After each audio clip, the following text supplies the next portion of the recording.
home, or you're going to pick this up and record or view it sometime in the future, or those of you here tonight. It is the annual meeting. 25 years the Stoughton Area Community Foundation has been in existence.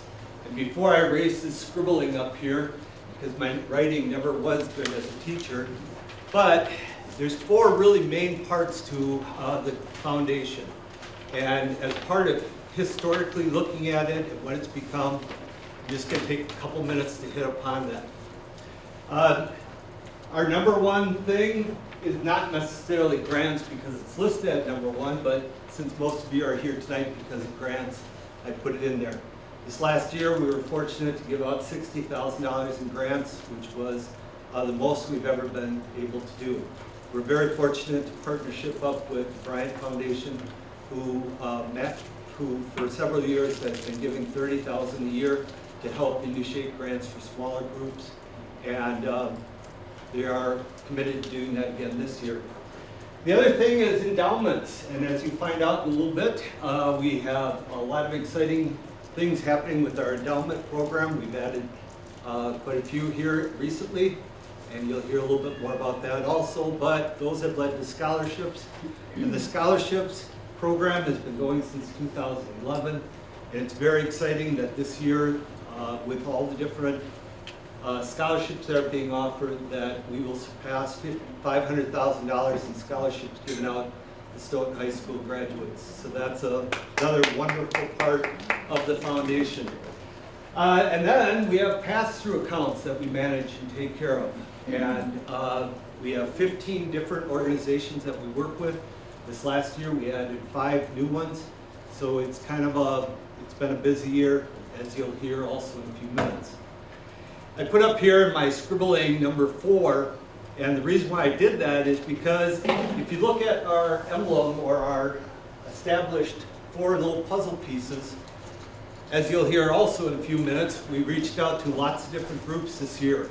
And I found that it's kind of neat to have them think about those 4 puzzle pieces and what they represent, because they were put together a long time ago by somebody else earlier in the history of the organization. And it's kind of this whole idea of bringing the pieces together. So one of the pieces is grants. And at the expo last week, we were giving people 4 pieces of the puzzle. And I said, okay, grab one, represents grants. The second one piece represents the scholarships and endowments. The third one represents all the work that we do with pass-throughs.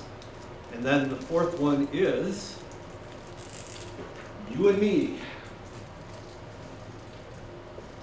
All of us, or anybody, can be part of the Stoughton Area Community Foundation by giving that donation of $10, $15, $20 a year. And we have lots of people that give 50 or 100. So there's everybody can be a part of it by being a donor, and everybody can be part of it by being a recipient.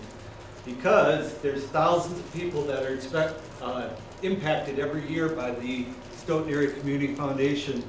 So it's very exciting to be part of the board to continue its all the things that we do. So I'm going to get rid of that, and I'm going to ask all the current board members if they could come up. I want to introduce you. I'm going to get rid of this, so this is not such an ugly background for all of you who are going to speak.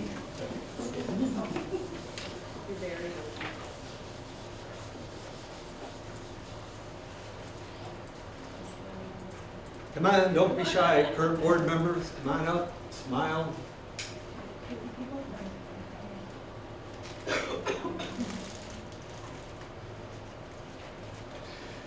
So this is the crew that this year made up the 22-23 Stoughton Area Community Foundation Board. And we're missing a few people tonight. One of them is Chris Kotlowski, who served as secretary. She's in Florida, dealing with some wrap-up stuff yet from the hurricane and the impact on their home down there. Also, Dan Purer is not able to be here tonight. His son is in an important part of the entertainment industry, and there's a special presentation going on tonight that he and his family did not want to miss. So he's not here either. But these are the crew that work. Heather North, Vince Blagan, Bethany Plymers, Bev Fergus, Amy Leichleiter, Beth Anderson, and Jessica Royko. So if you could give me a big round of applause. If you got a big round of applause. Thank you for all your hard work and effort. And we're going to lose a few people this year. We've got some new people that we're going to introduce coming onto the board. But it's very humbling to work with talented people who have the like interest of volunteering so that they can help others. So thank you very much for being here tonight and helping out.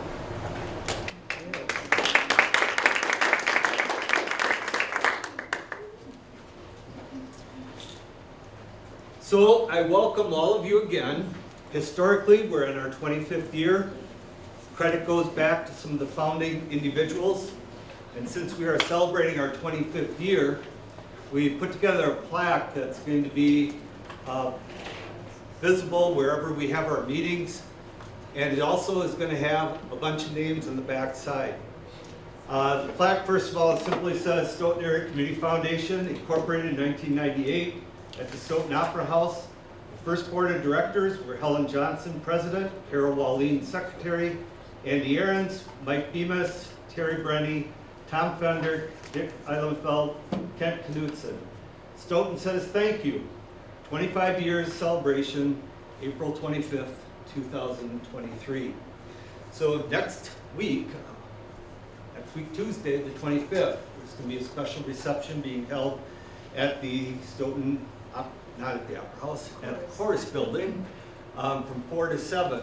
And if you look at all the stuff on your table, you should find that there's an invitation there and a brochure. So it kind of explains, we've invited all the past board members.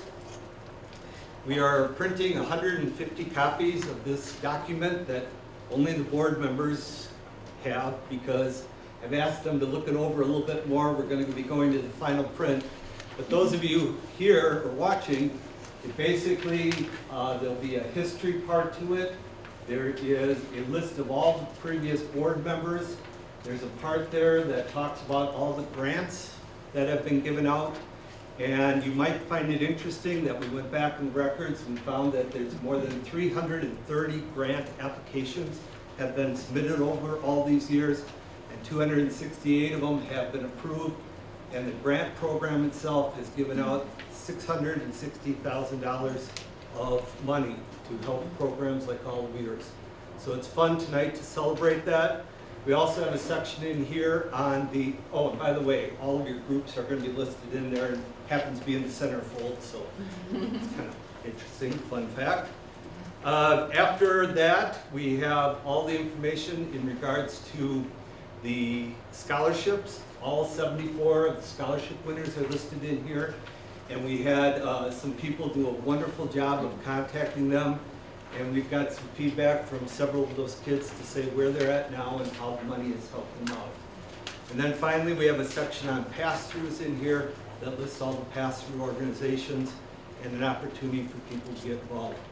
So you're welcome to come next week. It'll be an informal social time, and then we have a short program at 5:36, followed by more socials, so there'll be food and drinks. We have just a couple items of business, so board, heads up. You have all of the minutes from last year's meeting, so we need to approve those. Those have been sent out. So, do I have a motion to approve the minutes from last year's annual meeting? So moved. Second. Do you know all these people? Put down. Yeah, why don't you just announce your name so that she can get it on the record? I moved Bethany Plymers. And Heather North second. Thank you. Any discussion, additions, corrections? All in favor, say aye. Aye. And this is for the board, but we got to do this. It's got to be sort of official. Okay, the other thing that's been sent out is the annual report from Vince in regards to the finances and all the exciting things that happened this last year. Do I have a motion to approve that report? So moved. That Fergus. Second? Heather Norris seconds. Okay. Any additions or corrections? Seeing none, proceed to vote. All in favor, say aye. Aye. Opposed, say no. Motion passes. Then the next thing is a real big surprise as of last Tuesday. And those of you who aren't aware of this, it really impacts everybody in here. So the federal government, in response to the coronavirus, has ARPA money, which is an American Recovery Act that got money to the states or cities. And Stoughton received a certain amount of money, and they've been doing the best they could to figure out the best way to use that money to help Stoughton address some of the issues, not only in the city government, but also in many other improvement things.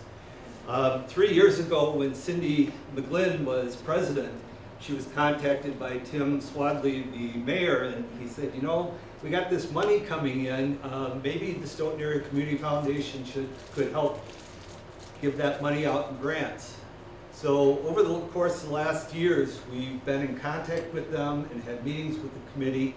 And a week ago Thursday, we met with them, and on Friday morning I got an email that it was a good thing that I was sitting down, because it was pretty exciting that the committee has decided to recommend to the city council, and it got officially approved on Tuesday night, that they are going to give us $100,000 so that we can give out more grants. There's been lots of questions that they answered about how our grant program works, how we do reporting, how the application, are we fair and equitable, how much do we give? So they put a couple things around it. They want us to send a note out to all 150 some organizations in the Stoughton area that might potentially want to apply. So we're going to take that into account. We're going to change the application slightly to find out organizations that are applying for grants the upcoming year, what effect did the COVID whole dilemma have on your organization? So kind of keep that in mind. They would like us to consider grants more than $5,000 for each group, and they want to say that if it all goes well, we could spend all of it this year, or we could spread it across next year. Or they still have some money left, so they might give us some more. So it's a fluid action, and I don't want to put any pressure on them or us, but it's a very exciting thing for all of us to have that opportunity as we go forward. So, having said that, just briefly, a few big things from the last year.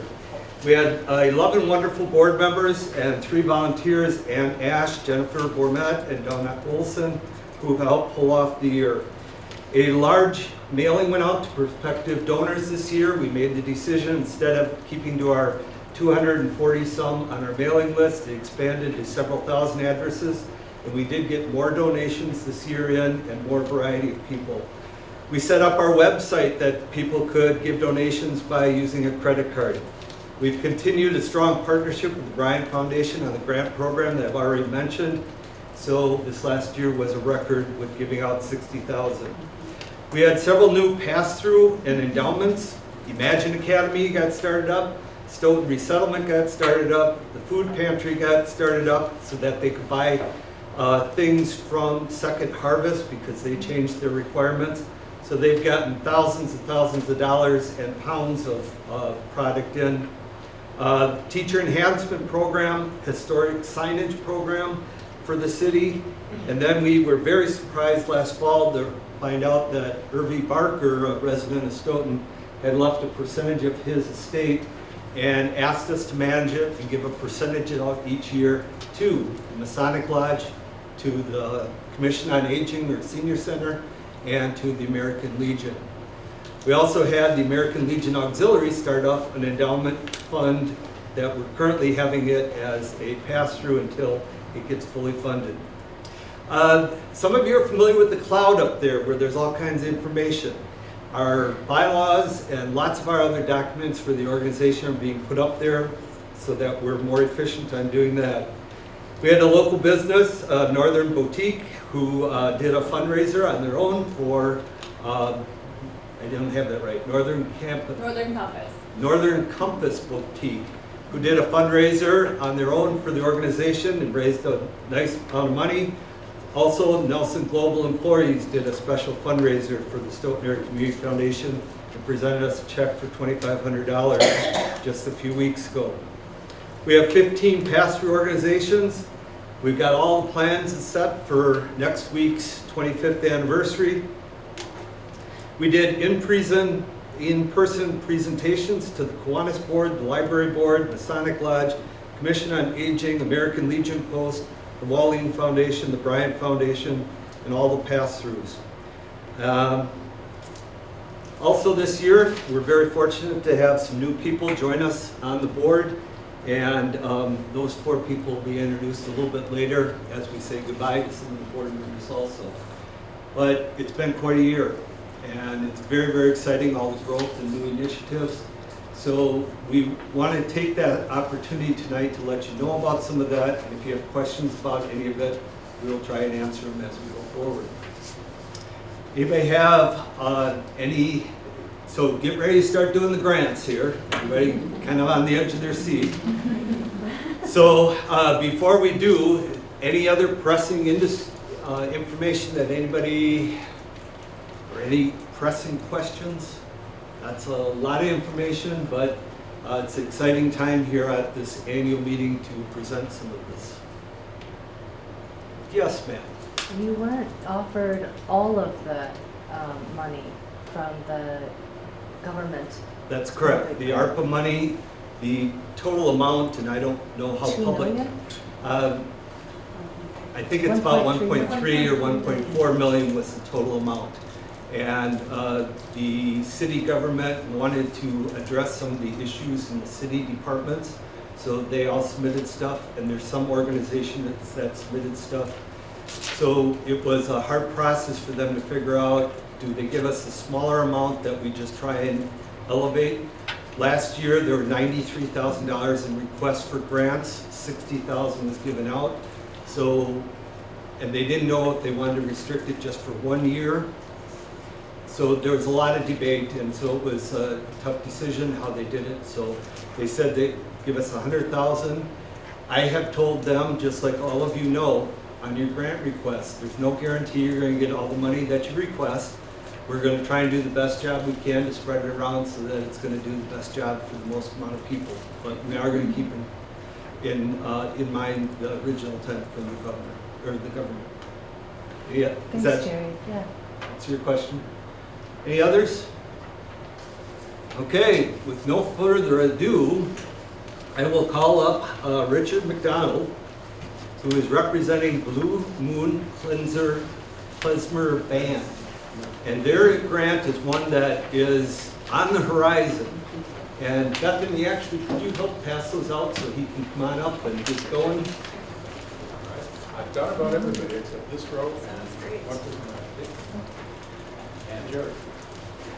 So he's got some handouts, and I'll turn it over to you and tell him what you got going. You can stand here at the podium. All right.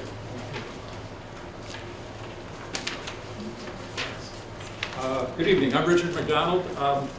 Back in 2017, I started a group called Blue Moon Klezmer Band, and this grant is called Klezmer Music for Stoughton Seniors. And when I mention that word, most people say, "What's a klezmer?"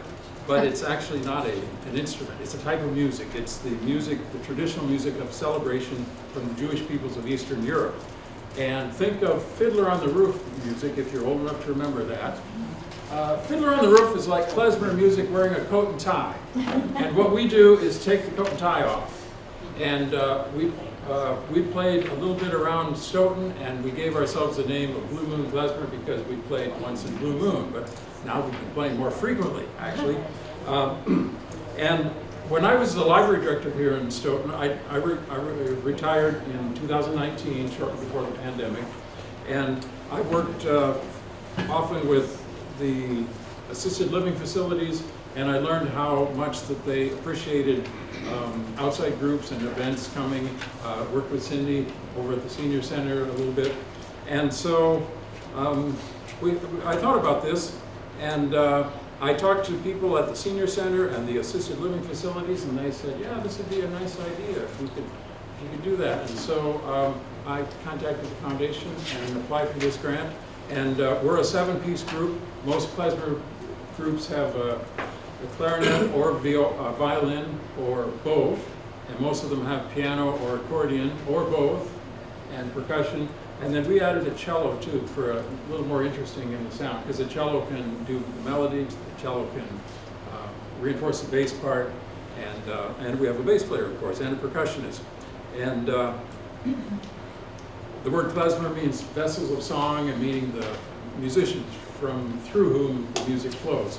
And this is kind of a what was that? A mock-up program. The programs for each location will be for that location only. It'll just have the name of that location on it. But this is basically the program we're doing. Most of these are dances, klezmer music dances. For example, Bolgar is a dance, and Odessa, that's a location where it's from. Frelix, that's a dance, and so these are named after the dances and the locations. As you can see, we have Bolgar from Odessa and Odessa Bolgar. That's 2 Bolgars from the same place, so it can get confusing. Yeah, and it's easy to listen to, hard to talk about though, because if you've never heard of it. So klezmer, it's getting more and more common. If you put that word into YouTube, you'll find loads of stuff, and maybe even some of our videos that we had there. For the people that might be watching at home, why don't you just read off the dates and the locations quickly? Will do. Our first concert is at Milestone Senior Living. That's Sunday, May 21st at 2 p.m. Then at the Stoughton Senior Center, Wednesday, May 24th at 1 p.m. Then the following Saturday over at Stoughton in the chapel, Saturday, May 27th at 2 p.m. And then the next day, Sunday, May 28th at 2 p.m. will be at Kettle Park Senior Living. And our final concert is at Nazareth Home, and that's going to be outside. And that's why we're doing these in May, because Nazareth wanted their concerts outside, and we decided it was easier to do all the concerts in a relatively short period of time, rather than do some in March and some in April and one in May when the weather got warmer. So the last one is May 31st at 6 p.m. That's going to be outside in front of Nazareth. So, right, everybody's got their music. I arrange most of the music. We're starting rehearsals, and yeah, it's just a matter of everybody's practicing. So, okay. Anybody have questions? a quick question or two? Other than what's the question? Thunderous applause for our...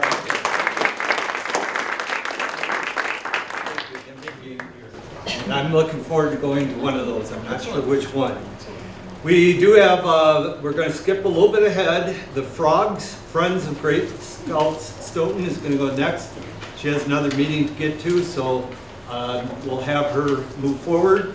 And as she's coming up, kind of the interesting thing when this has to do with bees, I recently heard that because we have such a strong bear population in the state of Wisconsin, bears are becoming an increasing problem and coming further south and getting into beehives and wiping them out. So the old story about bears liking honey is true, but this is a little different take on it, so go ahead.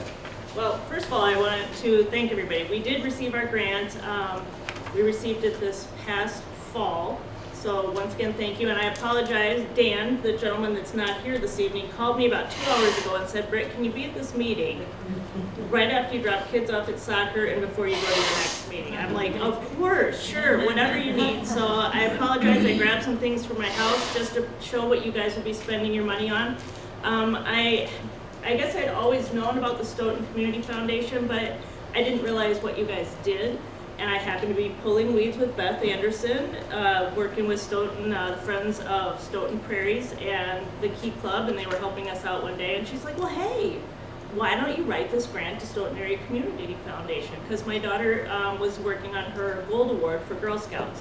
And she was building 6 bee houses and we were working out at Sprouting Acres. I don't know how many of you ever had the pizza and went out there and enjoyed the music and stuff there on Sundays, but my Girl Scouts, and if you've ever taken teenagers anywhere and gotten them to work or do anything, we were doing it 2 nights a week for about 3 hours every Monday and Tuesday for about 9 months. The troop was, my girls were phenomenal. So we got to really know the Watsons really well, great people, and that's where her beehives are located. Also, there's one on Racetrack Park and one in my yard, because I figured I helped quite a bit. I wanted one in my yard. Many of them have been sponsored, so there's names on them. There's also a bee fact on every single one, so if you walk around the farm, there's many paths, you can check them out. The problem is they are challenging to maintain. What we needed were these little bamboo tubes. Well, 1 pack of these on Amazon, and believe it or not, there's a supply shortage. Hard to believe on that one. It's not toilet paper, but for some reason these bamboo tubes are it's about $15 a pack, and it costs about $250 to supply each bee home. You can get them cheaper using a cardboard one that runs about $8 a pack, but then the cardboard gets destroyed right away by weather. And we will be filling the homes. They've been out since last fall, weathering, and any of you that have ever put an addition on or a deck or anything like that, your roof has to weather a little bit, then you put your poly on. So we've also purchased a very large thing of poly, or as my mom used to call it, shellac. So we're gonna be out there doing that and getting that out there, and then filling all the homes with these tubes for a variety of bees, because we had found out in working out there that Sprouting Acres has one of the largest wild bee populations in the area. UW students had been out there studying them and had found out they have such a large population that they were encouraging him to put hives out there. So these are actually for hiveless bees that have chosen for one reason or another to not home with a large hive with a queen, and they will make their home in here, lay their pupa, and then in the spring this bee will crawl out and it'll be a brand new bee. But it's a place for them to basically grow their baby and live without a hive. And so there's 3 main types that she's trying to service, and they turned out wonderful, and hopefully this will be sustained there for many years. Andy and I were out there digging the last holes as she was on the other end nailing up the houses with her stepdad, and so he's just like, these are gonna be here forever. And I said, well, that's the hope. So like I said, we wanted to sustain this bee population because her Silver Award project had been a bee garden over in Racetrack Park, and that's where one of the other ones is located. So if you didn't want to go out to Sprouting Acres, you could see one right in Racetrack Park is one that she built about 5 years before that for her Silver Award. It was a push by the gas company. The gas line runs right there along Racetrack Road, and their push was to get the monarchs and bees, and since we lived by it, we kept getting all this information, and so we have certain flowers planted in our yard, certain flowers planted in that garden to take care of the bees. So I do have one handout. I was not as prepared as Richard. Like I said, I had to scrounge to get this, but I will leave this here. It does have the same information. There is also a QR code out at Sprouting Acres that you can snap while you're sitting there listening to the music, walking around, and it has all the same things about planting stuff in your garden, how you can donate if you want to donate to the Stoughton Community Girl Scouts for the bee project, and it goes through frogs. But I am now headed to go write another grant because we're asking Pick and Save, but now I'm thinking maybe I'll just write it to you guys, but yeah. But so thanks again. I mean, it was great. It was super exciting to receive anything, because like I said, we had no idea, and we certainly appreciate it. It keeps the bee houses going for about another 1.5 years, and we'll hunt when we get to that ending time and see what we need to do from there. So thank you very much, you guys. And we do this with everybody, so don't get ahead of me now. Any quick questions? Yeah. One or two? No way. Do you engage with the bee business downtown at all? All of these flyers are also there. I actually have been we toured their building through the Old Home Society, and there is a set of these flyers also down there, because when I had worked with him and talked about the bees and they monitor, I mean, it's just amazing what they do there. I just wondered if you have a connection with them, that's great. Well, it was so cool that we said we made a flyer holder down there to bring into the business, because it was so neat what they were doing. I thought, what a cool idea, and it's kind of worked in conjunction with Rihanna's project. So yeah, same flyers are down there, yeah. Thank you. And everybody's got all the connections here, so if you want to follow up more, you can get a hold of these folks. So thank you and congratulations. Next up is Eyes of Hope. Laura Rogan. Find your way.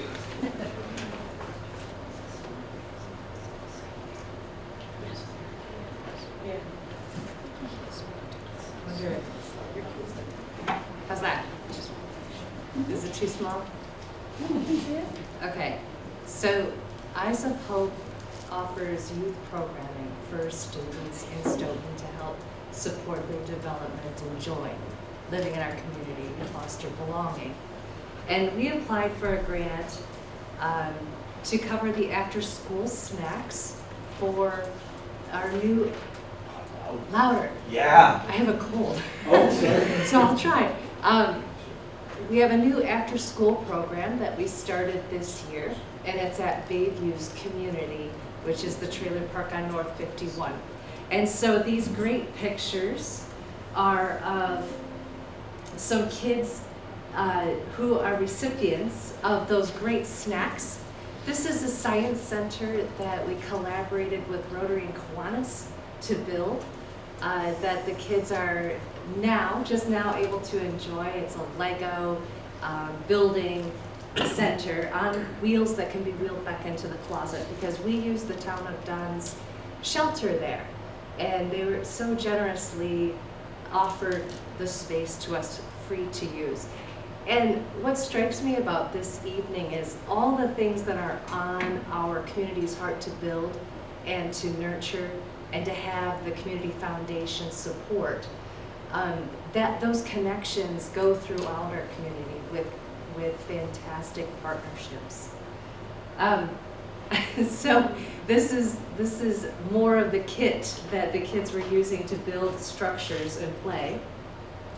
And it's too small, so I'll just go to the last thing so I remember the details of it.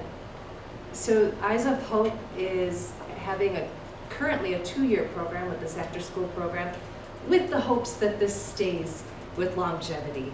We also have been running Girl to Girl for the last 13, almost 14 years, and that supports high school girls traditionally, and now middle school for the last few years through COVID.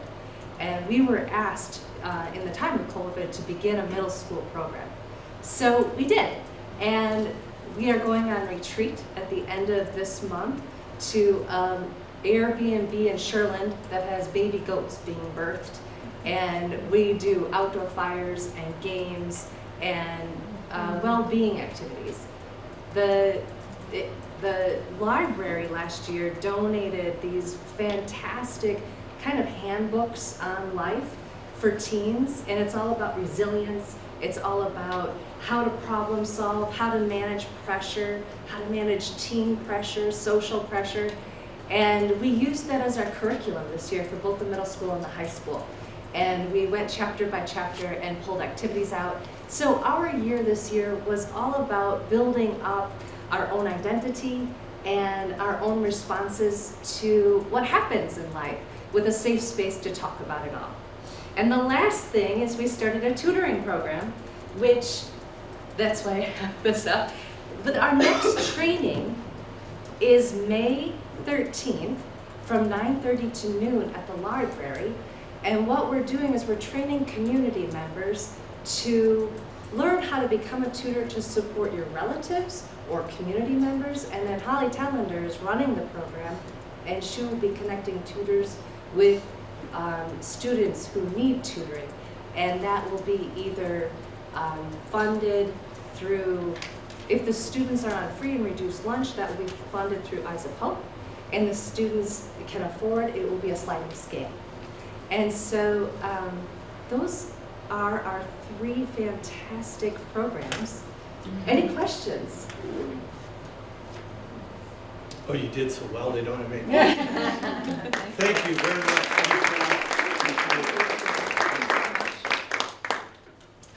Next on the list is the Fab Lab. Is there anybody here who's made a guitar or know people who've made a guitar? Well, Mike Connor wasn't able to be here tonight, so I'm going to take care of that one. The Fab Lab at the high school is one of the first in the Wisconsin.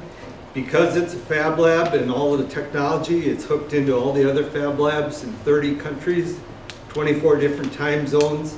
They've been well reported in the newspaper on all the things that they've done in the last 10 years. Their grant, though, is specifically for science, technology, engineering, art, and math, commonly known nowadays as STEAM, and they're doing a guitar build.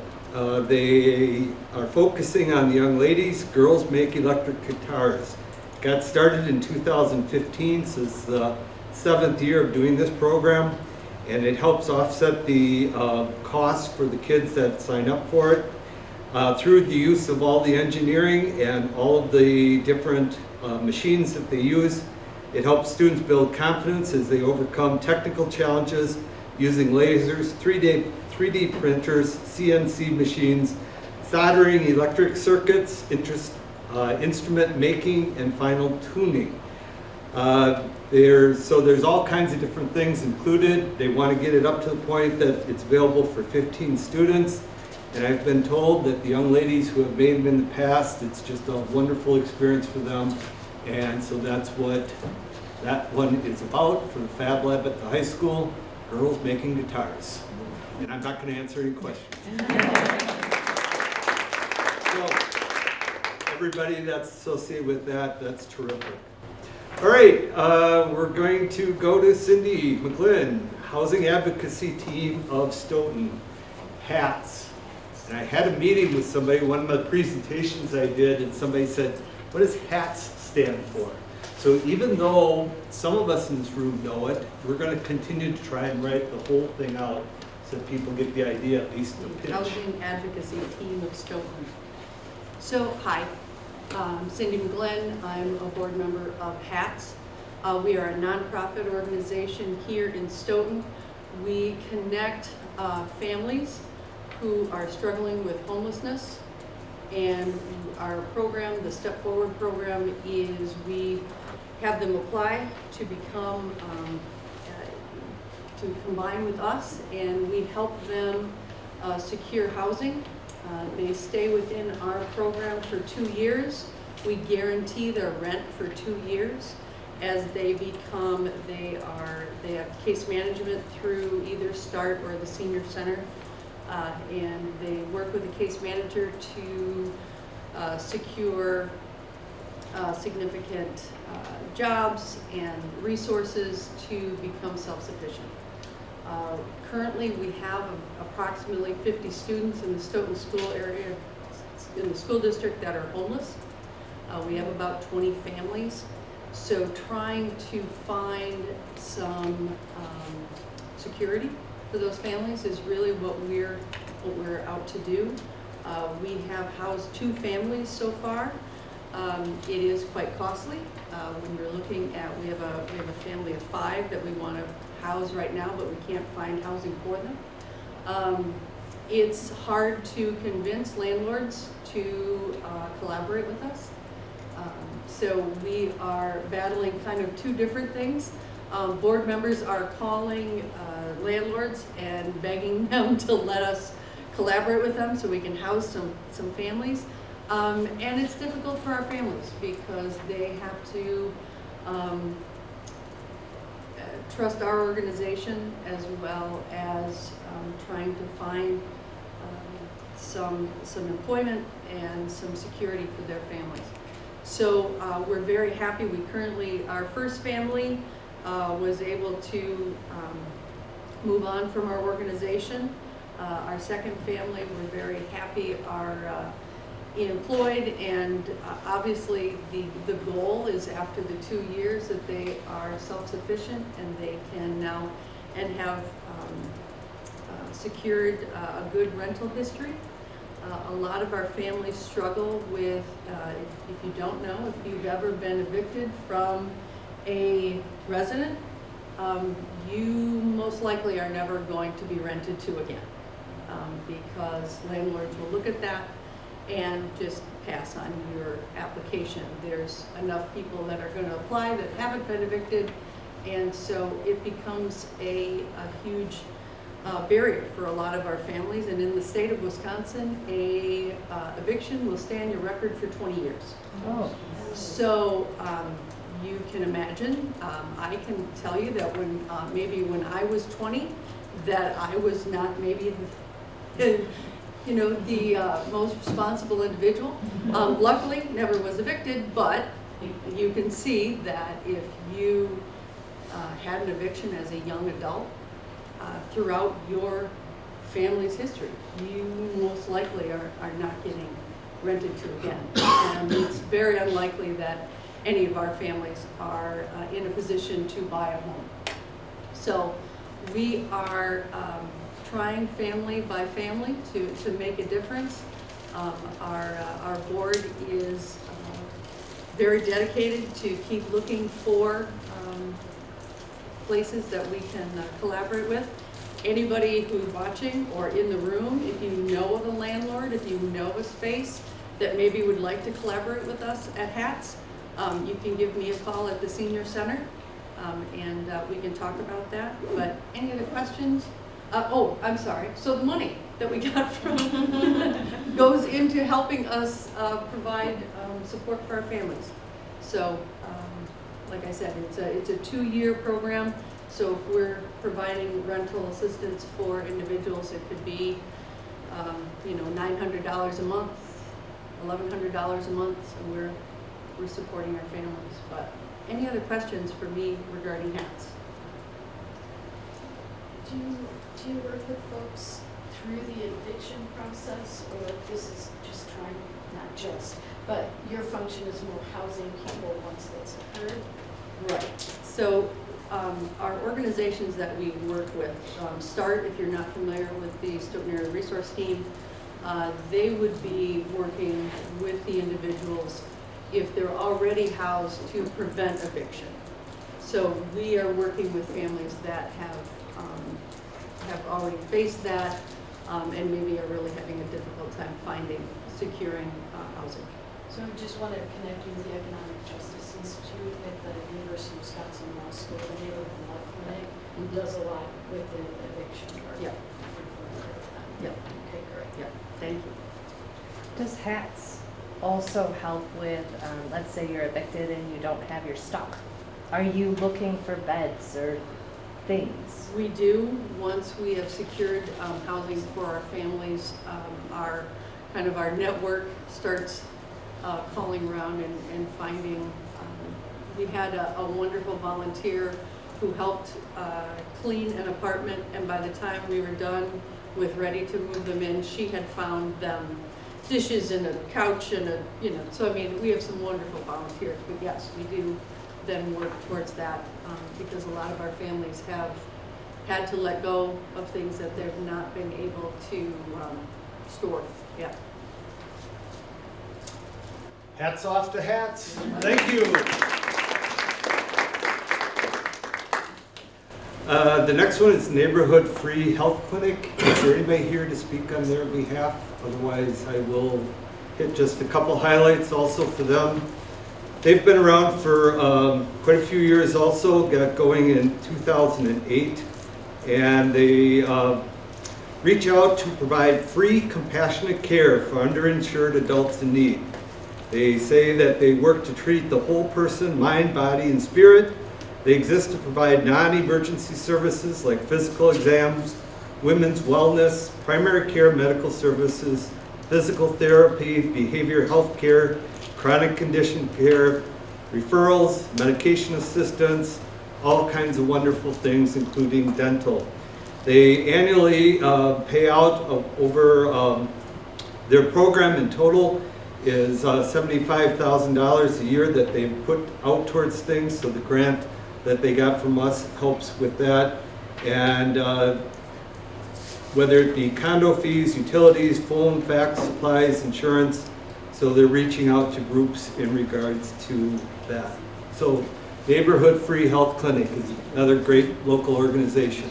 So those of you who know them, or let's continue to support them. Next, Beth is going to read off a thing that we got from Reach Dane. Hello, everyone. I am excited to share with you what Reach Dane has done for their program. The Stoughton Area Community Foundation grant provides funds for Reach Dane to expand the trike path for Stoughton Head Start. The previous trike path was too small and heaving in few places due to tree roots. I will send a few pictures around at this time showing the process. The teachers wanted to add a foot on either side of the trike path, and Stoughton Area Community Foundation made that happen. Many children will be impacted by this grant because this is a permanent change to the outdoor space. This improvement better supports the gross motor skills of children at the site and provides additional fun on the playground. We are ever so grateful for this grant and ongoing support from the Stoughton Area Community Foundation. I hope you're having a great meeting. It's a wonderful way that we impact the community. Thank you from Reach Dane, the Comprehensive Services Director, Amy Selensky.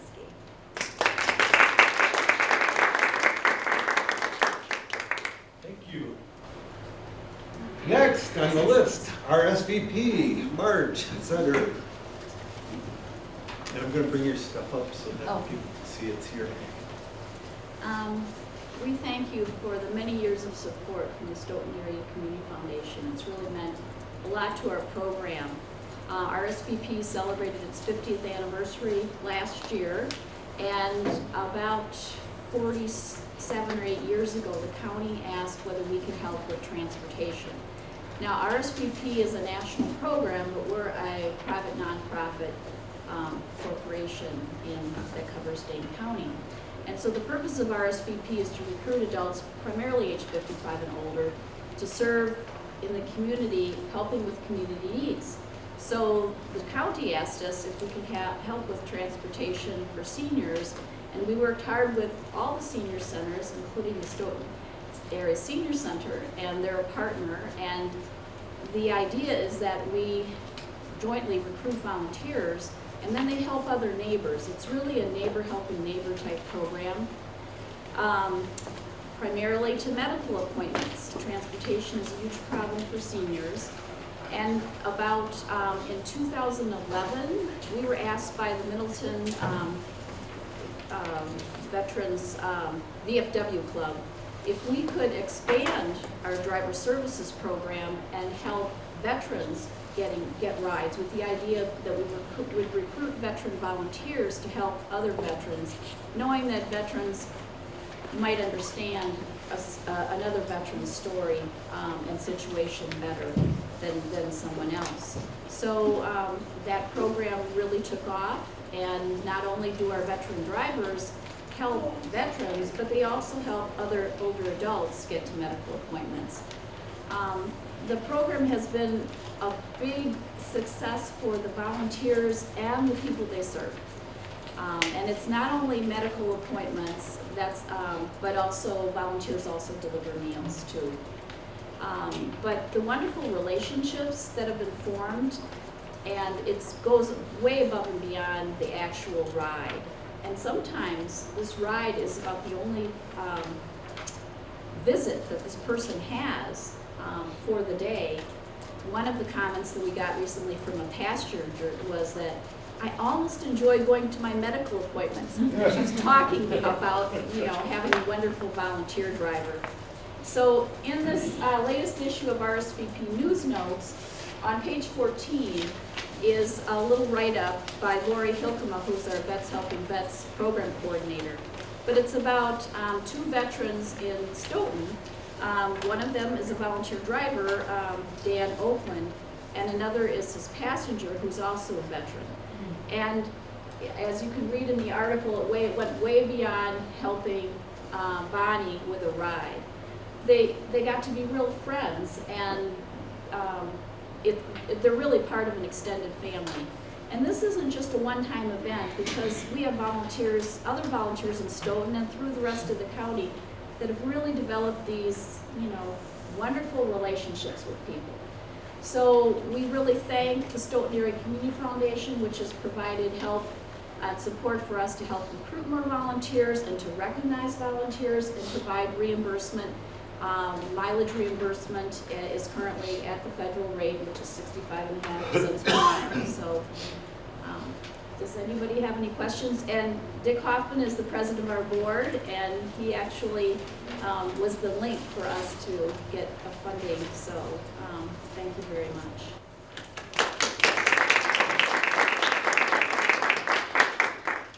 So there are some extra copies that she has of that, and I'll leave them over here if anybody else wants one.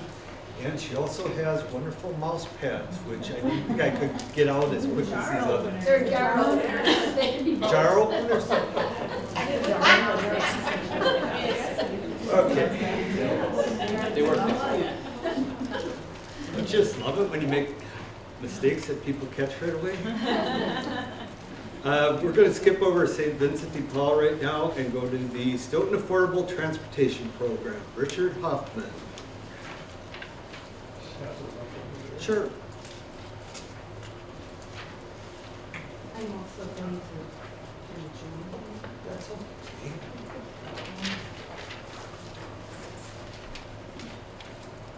Go for it. Thank you, Jerry. I'm not a stranger here, and I see a lot of familiar faces. My name is Richard Hoffman. I'm the coordinator for the Affordable Transportation. A little bit of history. 6 years ago, a little over 6 years ago, this program was a program that was being run by the Stoughton United Methodist Church. It was a transportation program for members of the church for outreach within the community. I got a phone call one day. I was coordinating and driving for RSVP. I got a phone call one day from the Dorothy Peterson from the United Methodist Church. And she said, Richard, can you come down and meet with me and one of my ladies? And I said, sure. And Dorothy knew my association with RSVP and transportation. And she said, we've got a real problem. Our current coordinator is having to leave because his wife has a very serious illness. And at that point, they had gone from 6 drivers down to 2. Their bank account was under $300. They were really struggling. I asked for some time to think about what I could try to do, either with counseling, suggesting, or stuff like that.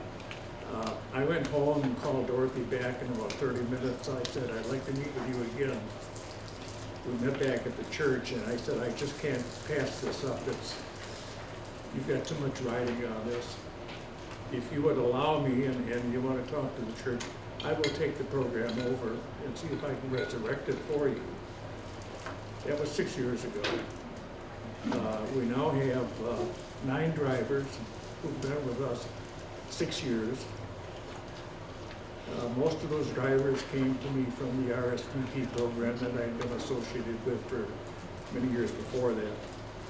What makes us unique in our community here is that I've had people say, well, aren't you duplicating what RSVP does in your community? Isn't that a waste of time and money? And my report back to them is no, we don't duplicate RSVP. With RSVP, we have to be 55 years old or older to use the service. We have no age requirement. The other thing that we support more than anything is that our main benefactor over and above the Stoughton Area Community Foundation is the County of Dane. We are the only organization in the state of Wisconsin that has been and still is approved under the Community Development Block Grant Program. We applied for a grant and they gave us $8,000 to get us off the floor. We've been successful getting a grant for the last 6 years. On top of that, I do a great amount of fundraising in the community. a lot of awareness. But the most important thing is that we serve, the county requirement to receive funds is that we serve low to moderate income individuals.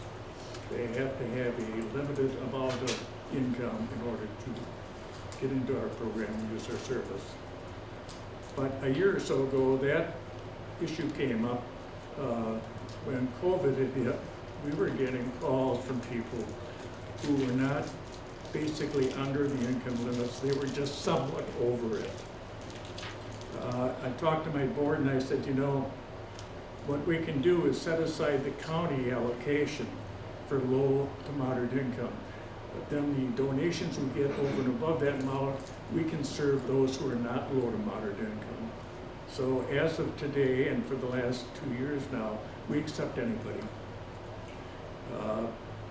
We look at each and every individual case. And what we try to do is afford that person the opportunity to do things for their health, education, welfare, employment, whatever it might be. A good idea is 2 years ago, COVID hit us real hard. My drivers were restricted. My riders were restricted. Appointments were canceled. It was just a very tough scheduling time, and our funding went right down to the floor. I'm happy to say that, you know, in 2021, our ridership had dropped to 123 rides a year. That was a 56% drop from the year before that. But with a lot of hard work, a good board of directors, and a lot of help from people like Stoughton Area Community Foundation, in 2022, we were back up over 260 rides. That's more than one a day, on a 5-day week, all year long. And that's done by 8 drivers. I drive myself.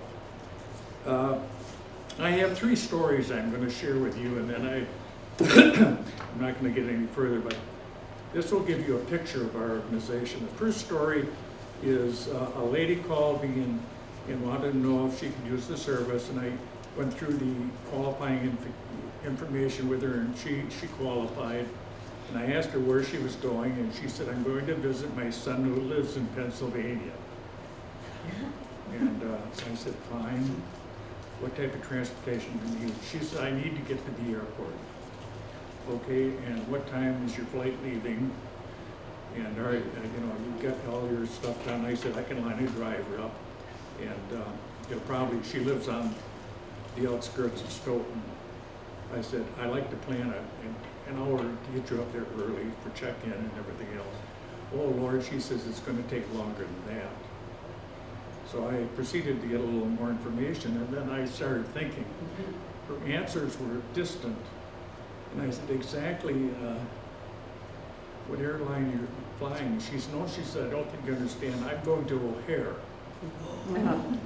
Well, then I had to tell her we don't take rides for that, and I couldn't help her with that. Story number 2 is, I call it the Janesville experience.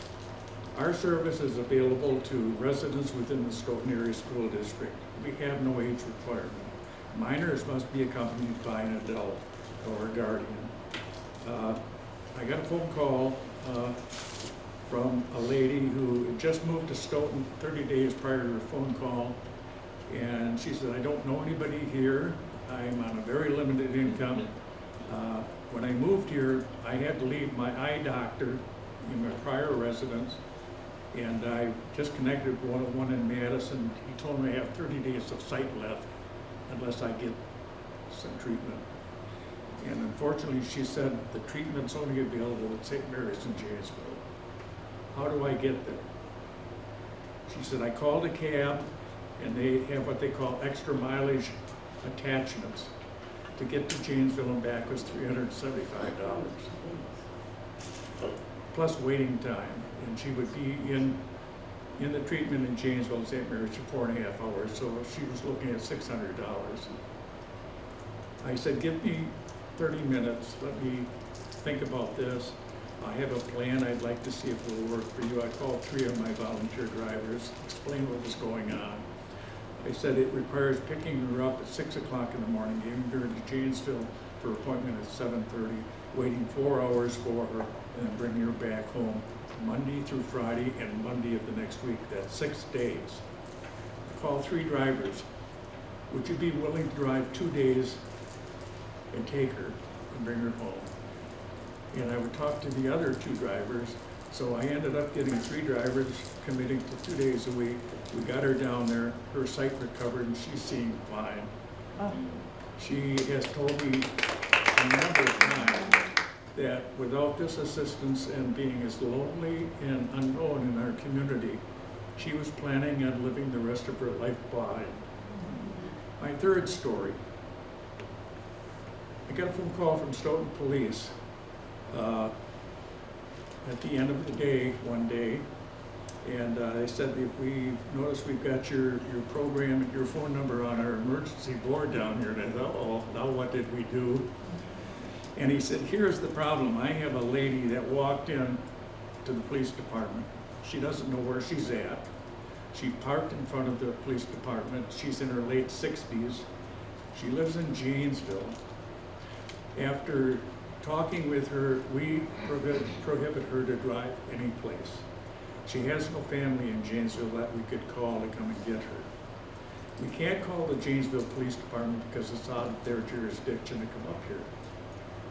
What are your chances of helping us out? I said, give me 5 minutes. I got on the phone. This is what I love about our organization. I got on the phone, and in less than 5 minutes, I called the officer back, and I said, I have 2 gentlemen that will come down and pick her up. One will drive her car and drive her home. My other driver will follow and bring him back. The police department says, is there any chance we could use you on Friday nights? We don't charge anything for our services. People are so generous, though. They make donations, and that helps us. I can't believe there's anything more in life that I've enjoyed for the last 10 or 15 years than helping these people who, through no fault of their own, end up in these circumstances, and really appreciate. And because of the Stoughton Area Community Foundation, we're going at it every day. Are there any questions? Thank you very much.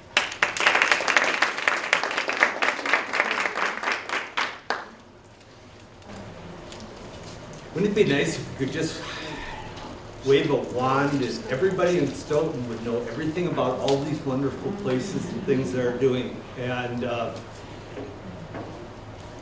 your stories always bring a tear of joy to my heart. So thank you and all of your volunteers and everybody here. I mean, it's just tremendous. So it's a fun night. But we have to move on. Heather is going to share a start.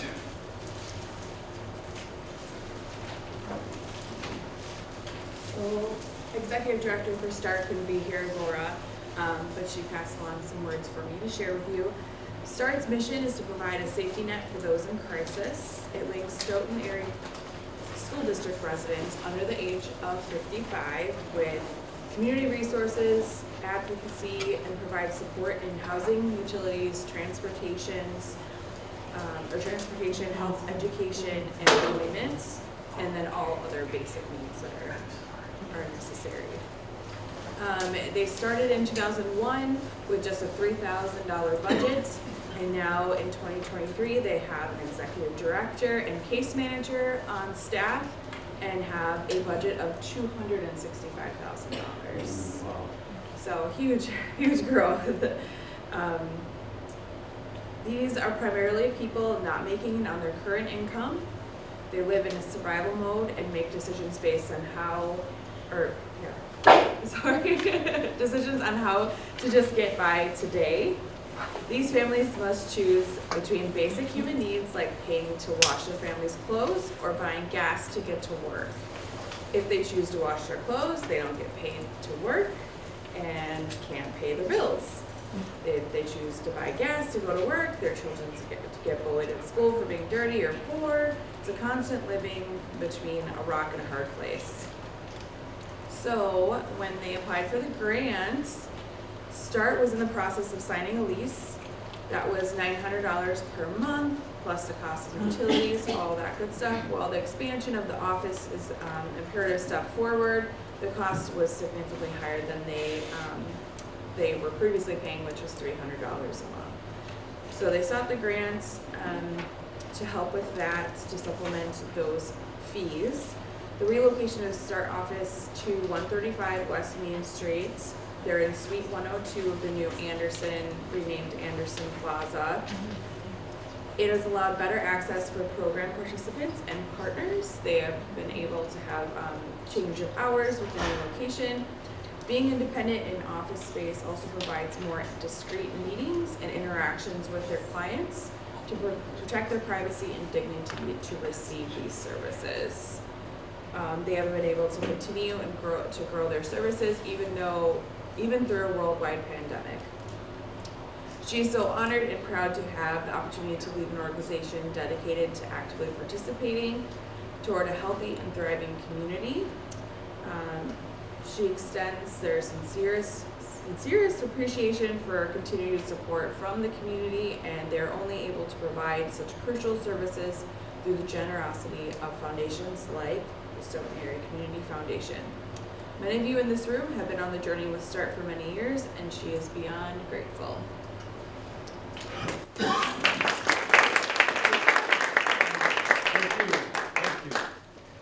you. Next on our list of people is Stoughton Center for the Arts Guild. Natalie Nolan was going to report. I'll just read what Natalie said. Thank She you. can't be there. She's teaching classes at this. Thanks for filling in. No problem. All right, Natalie Norland had to say, the Stoughton Center for the Arts is so grateful for the grant awarded to them by the Stoughton Area Community Foundation. This year, we were able to award monthly scholarships to multiple different families, including one full scholarship to a graduating senior with financial obstacles for any and all classes she wanted to take this season. These scholarships were offered to students in each of our departments, dance, music, drama, and art. With the countless studies that have been done making correlations between art education and positive mental wellness, these scholarships provide our area youth with wonderful opportunities. Thank you so much. Signed, Natalie. Thanks. Next, we have another pinch hitter is going to cover the Stoughton Clothing Center. So Bev Fergus is going to share a few things on that. Thank you. And I agree with Jerry. I wish everybody in Stoughton could hear all these stories and know all the incredible organizations. Liz Mentor sent me a few words. She runs the Stoughton Clothing Center, and it's so amazing. So what she said is, far too often we forget how essential clothing is to our survival, as well as our self-esteem, a resource to which not everyone is privy. At the Stoughton Clothing Center, the goal is to provide gently used clothing to anyone who needs it with dignity and with love, in a setting that makes them feel like they're really shopping. Our grant from the Stoughton Area Community Foundation and the merchandising expertise of one of our volunteers has helped us optimize our space with racks to create a spacious, organized, boutique-like experience for our customers. We love seeing first-time shoppers walk in. They are always pleasantly surprised. A few short years ago, the center was open only 2 hours a week. Thanks to the amazing partnership of Covenant Lutheran Church, the clothing center has now tripled its footprint and grown its open hours to 5 days a week, with plans for expanding hours even more based on increasing volunteer interest.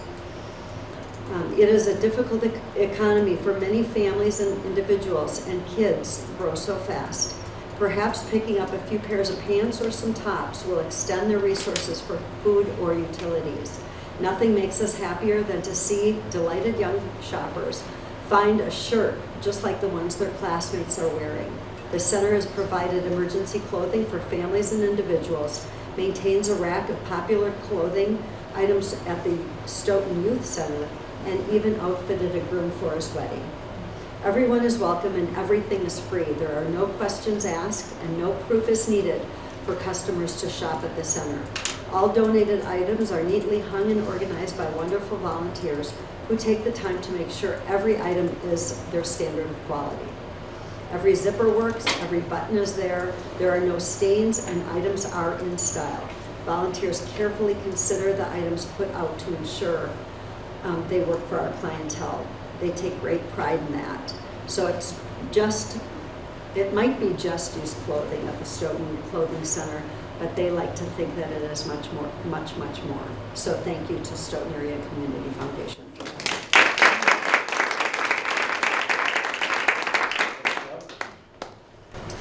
Next up is the Stoughton Personal Essentials Pantry, and Sharon Boersma is going to present. Sure.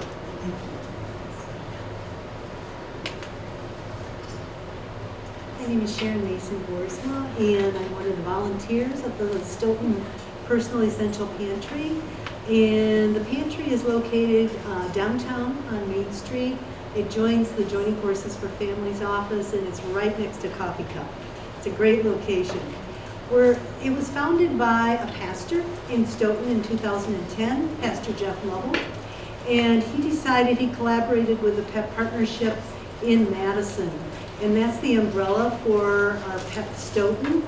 It's a nonprofit organization, and they have developed probably around 7 or 8 pet pantries in Dane County as well as in Jefferson County. And what they do is they feel strongly that people deserve to have personal essential items, no matter how much you make or how little you make, but it also enhances the well-being of all of us. So on that premise, Pastor Lovell decided to start one in Stoughton. A long time ago, I heard that we are one of 22 pet pantries across the United States. I thought that was kind of an astounding statistic. A lot of the personal essential items you'll also find in food pantries, but at Pet Pantry, you're always guaranteed those personal essential items needed and more. We have about 40 different items that we disperse twice a month, and we are open on the first and third Thursdays of every month from 1 to 5 p.m. at the site downtown. And we also do not look at income. We also don't ask about eligibility as far as employment or any proof. We do ask for a photo ID, but if people don't have a photo ID, we disperse products to them anyhow. We also are very blessed to have the support of a lot of people, including the Stoughton Area Community Foundation. We write grants, and we also get private donations. We also connect with businesses. During the pandemic, PEP was forced to close down their inside of their site, but we were able to disperse vouchers for people to go to Pick and Save and get, I think the vouchers were around $50 a voucher, and they could get personal essential products. And we did that through giving them a voucher through a mail slot in our wooden door. So we got really creative. Sadly to say, however, we have not gone back to the small confined area in person for people to pick up their products. We used to do that before COVID, but now we do it by phone and appointment. We greet them and they come inside and we give them their products. We also have really risen in terms of an increase of customer population since COVID. And I think that's all good. We are accommodating those needs for our community and people around us. If you're from Madison and you come to the Stoughton Pet Pantry, can you use it? Yes. We put everything in our computer and everything is tracked. So we have a listing of new customers and ongoing customers as well. So PEP is a well-oiled machine. It runs really, really well. One of the needs we do have are volunteers. So if any of you would like to volunteer at PEP, just let me know. And we'd love to have you come and take a peek at it and see how it works. We have someone operating the computer. We also have someone bagging the personal essential items that we provide. So, any questions? Thank you, and thank you to the Stoughton community. Next, we're going to hear about something that some of you might be surprised it can do, but police department shared with us how they are going to use their grant. So Jenny's going to give that report. We got a nice letter from the Chief of Police, Daniel Jenks. It says, "Thank you so much for your generous donation. The money you granted us will go towards purchasing a license plate reader. The LPR will provide an amazing amount of information regarding vehicular travel on our streets. The LPR captures every license plate that travels by, recording a digital image, and sends that data immediately to determine if the license plate and/or vehicle itself has been reported stolen." That's pretty cool. Wanted persons are often associated with a vehicle, and that information is submitted. Other examples of that plate data use include amber, silver, and green alerts.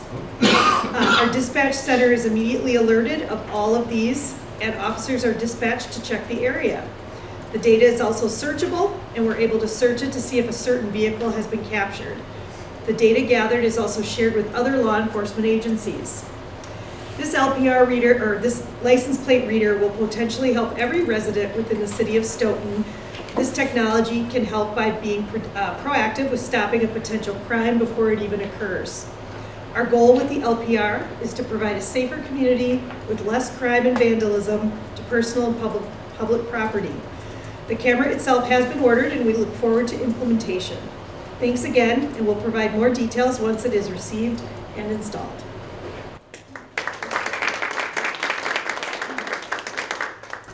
Don't be driving those stolen vehicles around.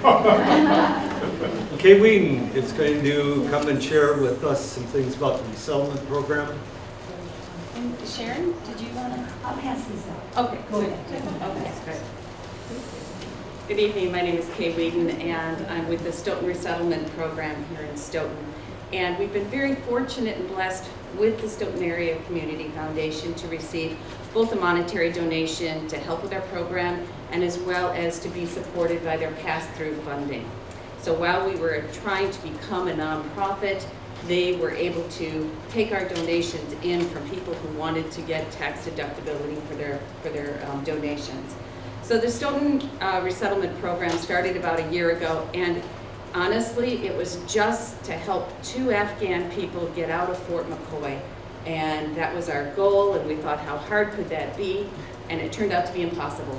And we worked with another national resettlement agency, Lutheran Social Services, and found out we needed a network of people. So we got this network of wonderful volunteers and people who would help us do this. And then once we secured housing, had it furnished, had the community like, rah, yeah, we've got this, they closed the bases and sent the Afghans to different places, and then we were stuck. We were like, well, what do we do with this? And at that very moment, somebody said, hey, there is a Ukrainian family in Madison. What do you think? And Sharon was like, yep, come on down. So I was like, okay. And that was our first Ukrainian family. And it was significantly different trying to resettle this family than what we had been prepared for. The resettlement agencies were going to take care of everything for any of the Afghans. They would take care of none of this for the Ukrainian families. And again, we thought, how hard can that be?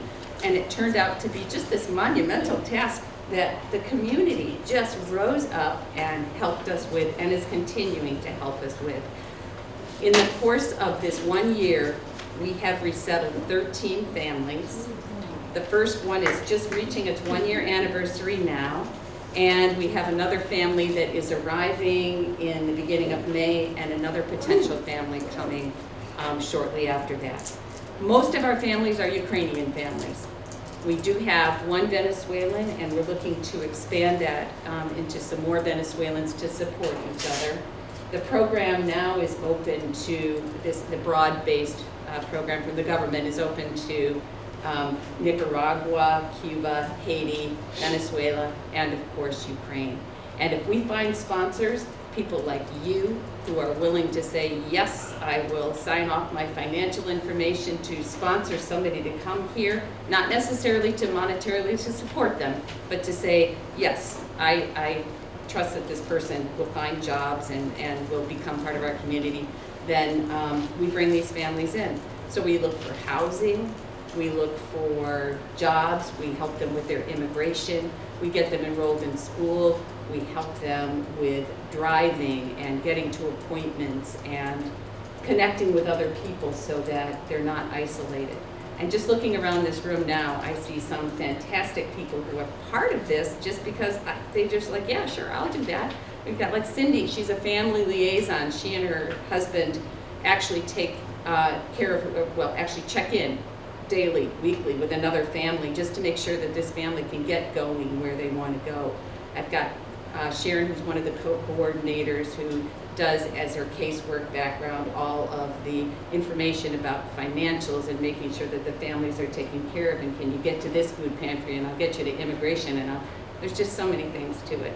Laura is also part of our volunteers. She's a family liaison and part of our board. And when I look around, and there's our first rental of property right there, and when I look around, I just see, I guess more than anything, I am so incredibly grateful to this community for rising up to help these families who, through no fault of their own, have lost loved ones, who have been bombed, who've lost their houses, their homes, 2 times over, many of them, and now are find themselves in a country that most of whom are saying, welcome, we're going to help you. They don't have a path forward, they don't have a path backward. All we can do right now is to support them, and through the foundation's donation, their ability to help us with pass-throughs so we can get money donated to help with the rent. It's been a really great success. So we thank all of you as a community, and of course the Stoughton Area Community Foundation.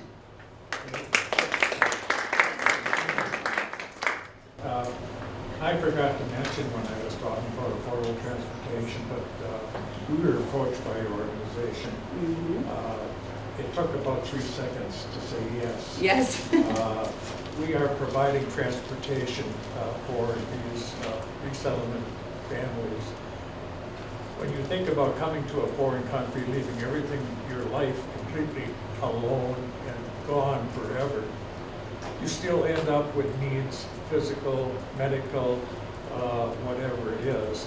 So when we talked to Sharon about providing transportation, and my drivers were all for it, what happened was the first 2 rides that we had was one of the ladies from Ukraine had a dental appointment, something that basically could become a health problem if it wasn't taken care of. I talked to one driver and he said, I'll give it a try. There's a language barrier, but well, and let me believe it or not, just touch on that. These families have this incredible capacity to understand when you don't think that they can, and they've got those great devices that do this great translation. And so affordable transportation has been phenomenal, and thank you both to you, Richard, and to Sharon for setting it up. They've taken them to appointments, gotten them to various different things, because where do you get a car? How do you get a driver's license? You know, is it even legal and valid? And so thank my you for that. 2 drivers, though, the point being this, is after they had completed their assignment and driven these 2 people, they gave me a phone call and said, you know, if they call again, I'd be more than willing to take them. They're such a joy. I love them. Yeah, it's been Very great. good job, team. Thank you. Thank you, everybody. We skipped over one, and I'm going to do that in a moment, but the last one on the list is Stoughton Village Players. And we got a pinch hitter that's going to take care of that one. You do. Thanks, Beth. Kathy Martin, who's on the Stoughton Village Players Board, who's going to do the report, but she had to leave for other responsibilities. My name's Bethany Plymers. I'm the board of the Stoughton Area Community Foundation and just a departing member of the Stoughton Village Players Board. I'm really proud to be part of a community that is so welcoming. We moved here 6.5 years ago, and the Stoughton Village Players welcomed me and Amy's husband with open arms. And you might think community theater, big cash cow. Not so much. We are privileged to own our own building, and how many of you have homes that don't cost anything to maintain? Well, imagine a historic building. And this is really a place that has sort of put the community back in community theater. It is a very welcoming entity, just like the rest of this fabulous town. And so we have regularly applied to the Stoughton Area Community Foundation for some of our facilities needs.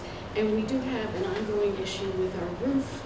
And so this year, Kathy, who is our grant writer, applied for $5,000 to help with our roof repairs. And that is how the money was used, or is attempting to be used. Who else owns a home and knows how hard it is to get a contractor to come out and actually do the work?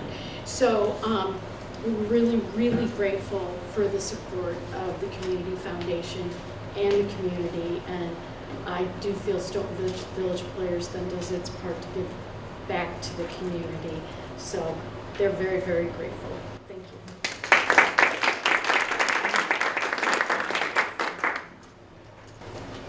Going to go back to one item of business that we need to do yet. I didn't get a motion from my board about accepting the $100,000 from the city to get the pass-through going. But it also reminds me that quite logically, next year we might have twice as many grants given out, twice as much money. And I think this format is so wonderful that we do. But I think it's going to have to change a little bit so that we can effectively give good representation to all the groups and what they've gotten. So I ask everybody to think about that a little bit, because especially the board, we're going to have to come up with a little different plan. So I have a motion to approve the $100,000. Can you give her your name again so that she's Bethany Climbers. She's way ahead of me, Vince. I had you set up, but she was quicker. Second from Fergus. Got it? Everybody on the board that agrees with that, signify by saying aye. Aye. Motion passed. I'm not going to ask for any nays because I think you'll get thrown outside if you say nay. The last one that we skipped over was the St. Vinny St. Anne Conference. They've been around since 1991. They also have a goal to help out needy people and clients in the community. In 2021, they gave aid of $16,000 towards rent, utilities, temporary housing. They made 87 visits to 185 people, including all the family members that were assisted. They logged in 523 volunteer hours over the years. So there again is another great organization reaching out to people still. So let's give them that big hand.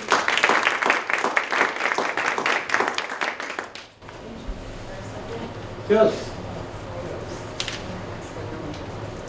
Oh, thank you. So I'm going to put my email up here. We like to highlight all of your amazing grant applications on our Facebook page, but what we lack is actual photos. We want to be able to highlight things that you're doing. And I know some of you work with clients and families that may not want to be involved in that, but whether it's pictures of your volunteers loading boxes or helping people into cars or whatever it is. So I'm going to put my email up here. If you want to send me as many photos as you want, I will make sure they get put in a file and we can use them on our Facebook page to highlight your organizations. Thank you. Very good point. And again, it ties into how do we get this message out to everybody.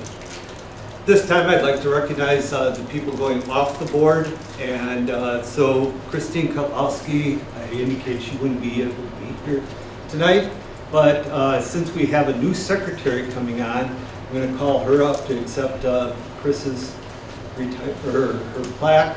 We've done this for the last couple of years to have the mayor and the head of the council and myself sign a certificate of appreciation. So I'm just going to present it to you and we'll eventually get it to it. And you stay up here.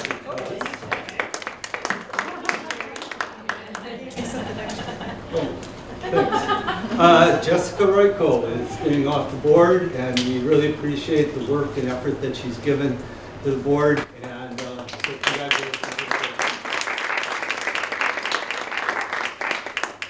And the other person who couldn't be here that I think Amy is picking up for her, Dan Brewer. Some names just do not come out of my mouth right. Dan has served also, just like Chris, in many committees and did a great job over the years. And so we will miss those three people, but we have some wonderful people coming on board. So thank you, Dan. So at this time, the new board members coming on board. So you three in the audience can come on up here so everybody can see your bright smiling face.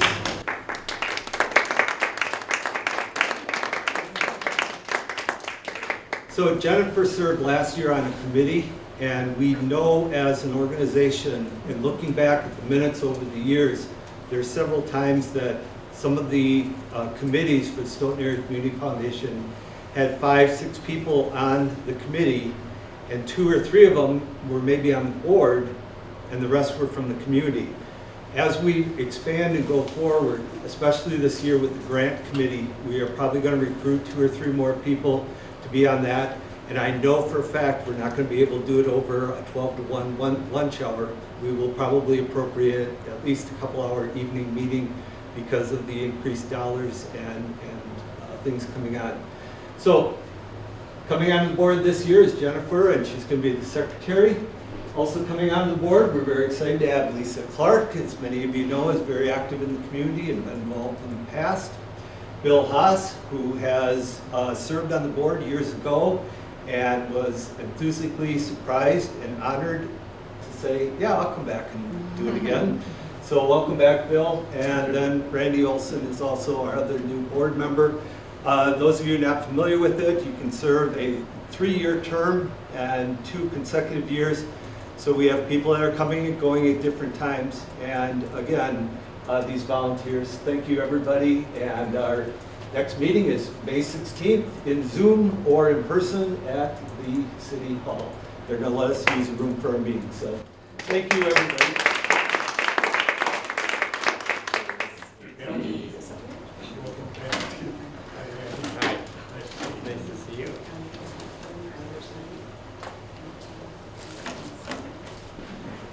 So, Vince, now you can do this one. I had a motion to approve the new board that is coming on, the new people coming on. So moved. Is there a second to that motion? Second. It's been moved and seconded that we approve these new additions to the board for the Stoughton Area Community Foundation. All in favor say aye. Aye. Opposed say no. Motion passes. Is there any other announcements or any other business that anybody has that we should call our attention to? Before I adjourn, if I could just have the new board members stay here for a moment. We want to get a quick picture, and I got just a couple items to hit upon. So, any other things anybody has? Again, thank you everybody for being here tonight, and the meeting is adjourned.